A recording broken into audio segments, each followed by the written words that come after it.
ir jau 18. diena. Tieši miskatē. Un vakar es jums lūdzu, lai jūs uzrakstat jebko komentāros. Un, protams, kāds bija uzrakstījis jebko. Bet es gribēju jūs šodien apsveikt starptautiskajā Vinnieku pūka dienā. Šodien ir Vinnieku pūka diena. Un tad, nu, triks arī par godu viņam. Skatieties. Tātad sāksim. Vispirms samaisīšu kārtis. Un tagad vienu izvēlēsimies.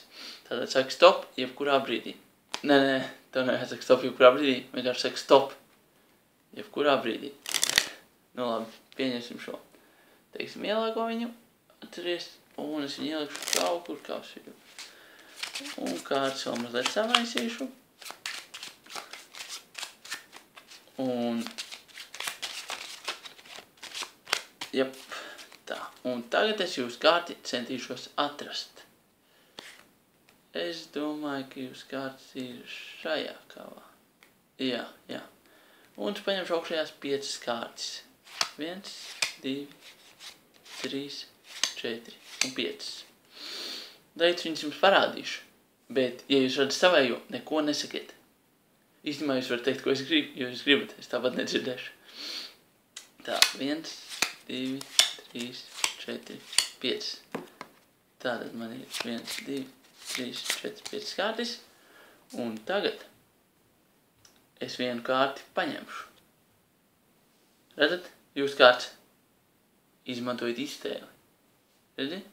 Un skaties. Šeit ir vairs 1, 2, 3, 4 kārtas. Te ir jūsējā? Domāju, ka nē.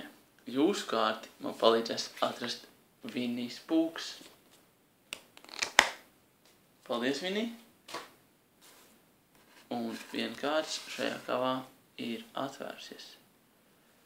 Un tā ir jūsu sirds piecinieks. Tadā!